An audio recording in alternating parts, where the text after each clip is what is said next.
എല്ലാവർക്കും പുതിയൊരു വീഡിയോയിലേക്ക് സ്വാഗതം. ഇന്ന് ഞാൻ ഉണ്ടാക്കാൻ പോണത് ഒരു മീൻകറിയാണ് കേട്ടോ. മീൻകറി പറഞ്ഞാൽ അങ്കമാലി മീൻകറി. അങ്കമാലി മാങ്ങാക്കറിയുടെ റെസിപ്പി ഇട്ടിരുന്നു. അതുപോലെ തന്നെയാണ് ഏകദേശം അങ്കമാലി മീൻകറി കേട്ടോ. അപ്പം മീൻ ഇവിടെ കുറച്ച് ഇരിക്കുന്നുണ്ട്.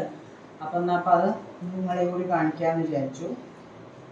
അപ്പോൾ എന്തൊക്കെയാണ് ഇതിൻ്റെ ഇൻഗ്രീഡിയൻസ് വെച്ചാൽ ഇഞ്ചി, ചെറിയ ഉള്ളിയും സവാളയും, കുറച്ച് പച്ചമുളക്, കറിവേപ്പില, പിന്നെ മാങ്ങ, ഇതെല്ലാം കൂടി നമുക്ക് ഈ ചട്ടിയിലേക്ക് ഇടാം.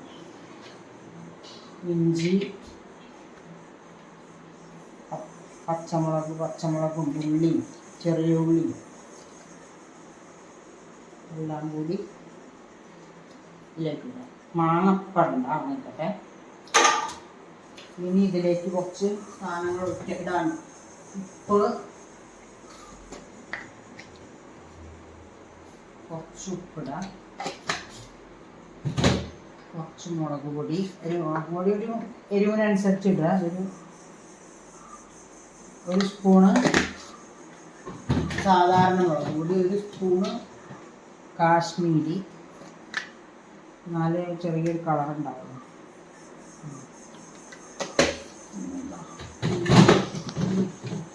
മല്ലിപ്പൊടി ഒരു സ്പൂണ് മതി കേട്ടോ. ഒരു അര സ്പൂണ് മഞ്ഞൾപ്പൊടി, ഒരു സ്പൂണ് മല്ലിപ്പൊടിയാണ് ഇട്ടിരിക്കുന്നത് കേട്ടോ. ഇനി കുറച്ച് വിനാഗിരി ഒഴിക്കണം. വിനാഗിരി ഇവിടെ ഇട്ട്. അപ്പോൾ കുറച്ച് വെളിച്ചെണ്ണ ഒഴിക്കാം.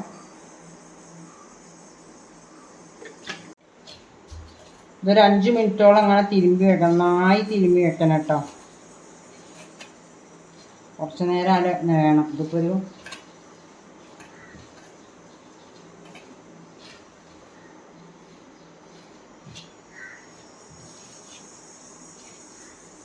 5 മിനിറ്റോളം തിരുമ്മിയതാ കൈകൊണ്ട്. ഇനി അതിലേക്ക്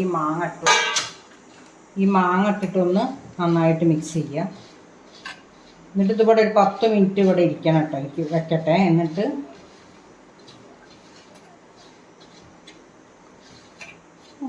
ഉപ്പിട്ടില്ല, എനിക്കൊരു സംശയം. നോക്കട്ടെ, ഉപ്പിട്ടില്ല തോന്നുന്നു കേട്ടോ. കട്ട് ചെയ്ത് ഇനി ഇതിവിടെ ഒരു 15 മിനിറ്റോളം ഇവിടെ ഇരിക്കട്ടെ. ബാക്കി പ്രോസസ്സൊക്കെ അതിന് ശേഷം. ഇനി നമുക്കിത് സ്റ്റൗവിൽ വെക്കാം. വേവിച്ചെടുക്കണം. ഇത് നന്നായിട്ട് വാങ്ങി കൊള്ളാമല്ലോ. ഇത് 2ാം പാലാണ് കേട്ടോ. ഈ 2ാം പാലിൽ വേണം ഇത് വേവിച്ചെടുക്കാൻ. വെള്ളമൊന്നും ഒഴിക്കാൻ പാടില്ല.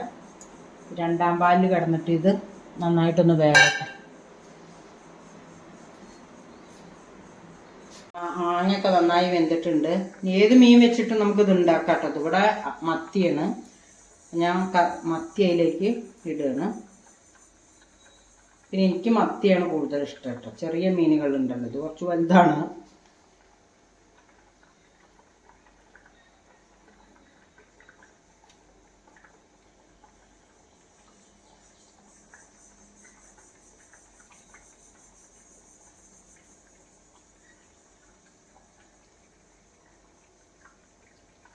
മത്തി പിന്നെ വേഗം വേവും. അവിടെ കിടന്നൊന്ന് വേവട്ടെ. മീനൊക്കെ വെന്തിട്ടുണ്ട്. ഇനി നമുക്കിതിലേക്ക് 1ാം പാല്, തമ്പാല് പറയില്ലേ, അതൊഴിക്കാം. അതൊഴിച്ച് കഴിഞ്ഞാൽ പിന്നെ തിളയ്ക്കണ്ട. ഒന്ന് വാങ്ങിയിട്ട് ഓഫ് ചെയ്യണം സ്റ്റൗവ്. നമുക്ക് അതിലേക്കൊന്ന് വറവിടണം.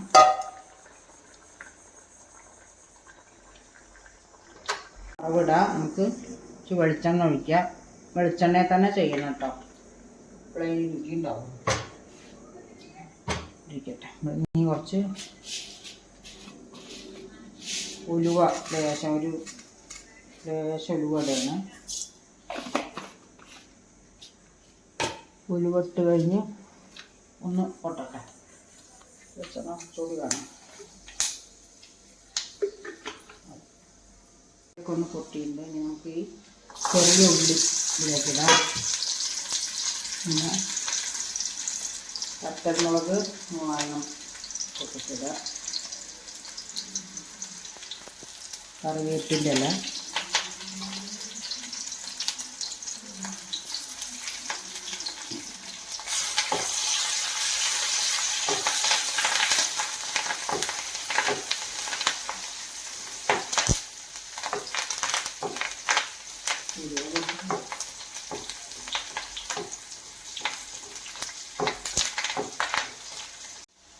ലേശം കാശ്മീരി ചില്ലി ഇടുകയാണ്. ഓഫ് ചെയ്യാൻ കേട്ടോ, കരിഞ്ഞു പോകും. കാരണം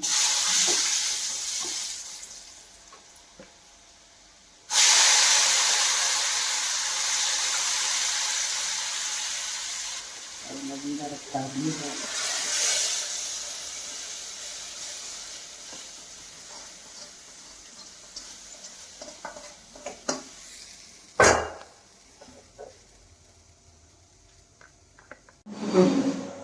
അങ്കമാലി മീൻകറി റെഡി ആയിട്ടുണ്ട്. നല്ല ടേസ്റ്റിയാണ് കേട്ടോ. അപ്പോൾ എല്ലാവരും ട്രൈ ചെയ്ത് നോക്കുക. ഉണ്ടാക്കാത്തവർ ഉണ്ടെങ്കിൽ ഇഷ്ടമായ എല്ലാവരും ലൈക്ക് ചെയ്യുക, ഷെയർ ചെയ്യുക, സബ്സ്ക്രൈബ് ചെയ്യുക. പുതിയൊരു വീഡിയോ ആയിട്ട് വീണ്ടും കാണാം. ബൈ.